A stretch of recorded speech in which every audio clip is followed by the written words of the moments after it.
Obesity के लिए योग चल रहा है, 10-10 बार करके। अब देखो, मुझे आज आपको खाली 3 ही बात कहनी है। सबसे पहली बात, योग के संदर्भ में मैंने अभी मुझे दिल्ली, काशी विश्वनाथ, राजस्थान जाना पड़ा, तो आपको थोड़ा 2 दिन जो पहले बता के गया था उसको वापस दोहरा रहा हूं। जैसे शरीर में आत्मा है, जो स्थान, जो महिमा, जो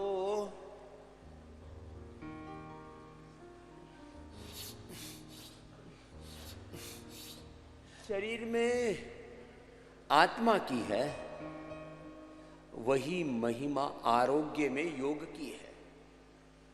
जैसे आत्मा के बिना शरीर कितना ही शक्तिशाली हो, बेकार हो जाता। शरीर में आत्मा होगी तो हाथ, पैर, दिल, दिमाग, लिवर, किडनी, हार्ट, ब्रेन बहुत जबरदस्त काम करेंगे। तुम बड़े बड़े साम्राज्य खड़े कर लोगे।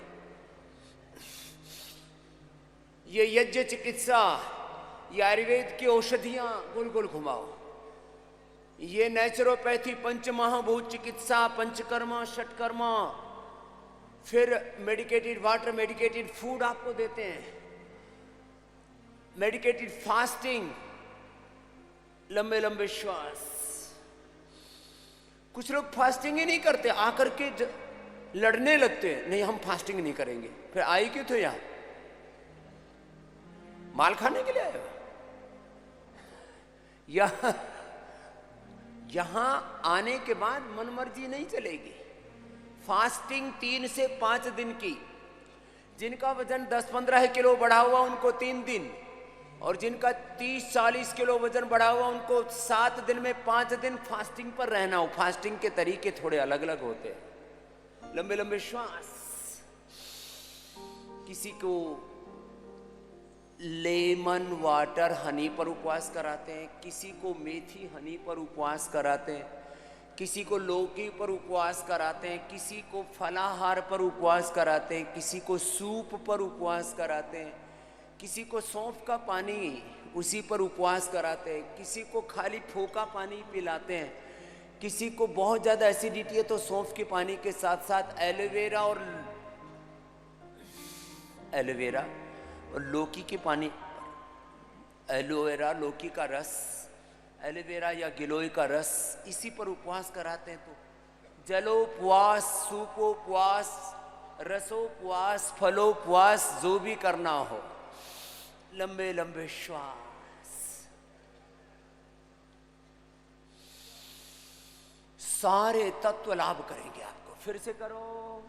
और एक अभ्यास कितनी बार करना है? 100 बार। कितनी बार? 100 बार लंबे लंबे श्वास।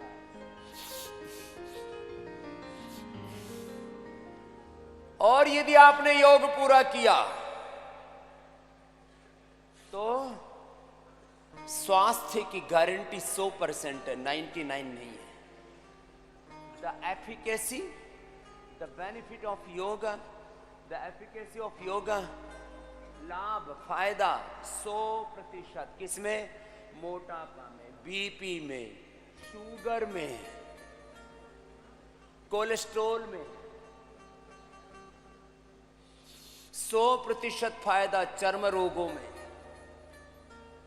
सामान्य दाद खाज खुजली से लेकर के, सामान्य स्किन प्रॉब्लम से लेकर के लिकोडर्मा, स्क्लेरोडर्मा में, सोराइसिस, एक्जिमा में पूरा लाभ मिलेगा। कितने भयंकर वात रोग हैं, अलग अलग प्रकार के वात रोगों की पूरी एक श्रृंखला है। Arthritis, rheumatoid arthritis, gout, RA factor positive होना, सीआरपी पॉजिटिव होना, एएनए पॉजिटिव होना, HLB27 पॉजिटिव होना, एवीएन पॉजिटिव होना, और ये जितनी भी ऑटोइम्यून डिजीज के नाम पर बीमारियां हैं, इनका मूल कारण वात प्रकोप है। बीमारियों के 2 ही मूल कारण हैं। जब आपके वात, पित्त, कफ तीनों असंतुलित हो जाते। गोल गोल घुमाओ, बैठो मत। समदोषः शमग्निश्च समाधातुमल क्रिया प्रसन्नात्म इंद्रिय मनः स्वस्थित विधि। दोषों में जब समता नहीं होती, अग्नि सप्त धात्वाग्नि, पंचभूताग्नि, जठराग्नि, प्राणाग्नि जब तुम्हारी ठीक नहीं होती है,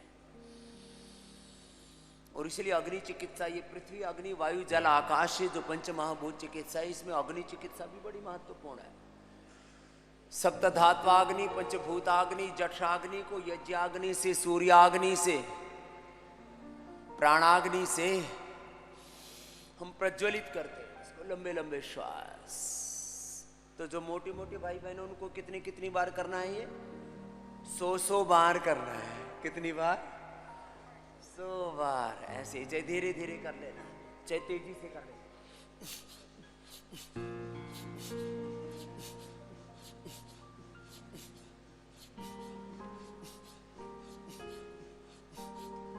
गति का चयन आपके ऊपर छोड़ दिया है।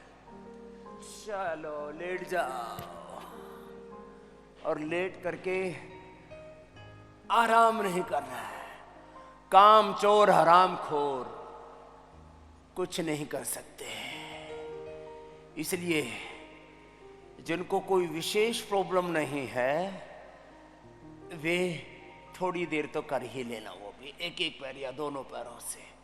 जिनको कमर में दर्द है, हार्ट हाई बीपी की प्रॉब्लम है, कमजोरी है, वो एक एक से ही करना, शेष दोनों से करना। लंबे लंबे श्वास, अपने अपने अभ्यास पूरे करना।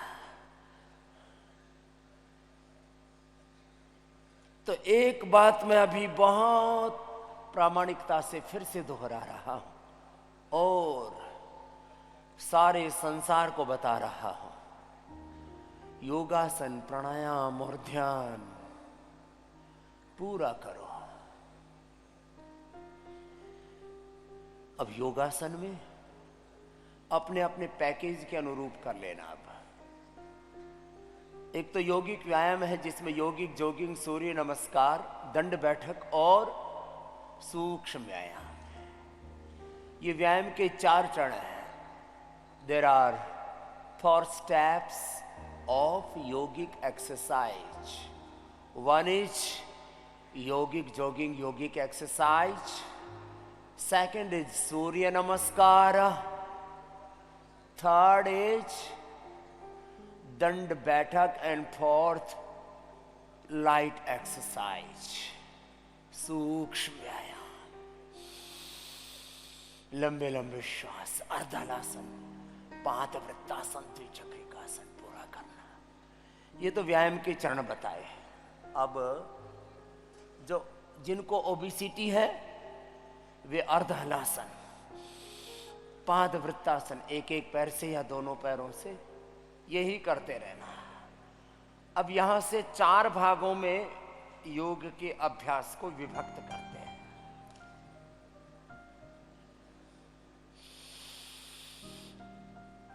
जिनको रोमेटॉइड आर्थराइटिस, एसालियमस, ऑटोइम्यून डिजीज, कैंसर जैसी बीमारियां हैं, जो ज्यादा योगासन नहीं कर पाते, थोड़े थोड़े तो वो भी कर सकते, वे सूक्ष्म व्यायाम और प्राणायाम कर ले, और आसन जितने हो पाए, जो हो पाए वो कर ले। बस आसनों में 2 ही मुख्य सावधानियां हैं।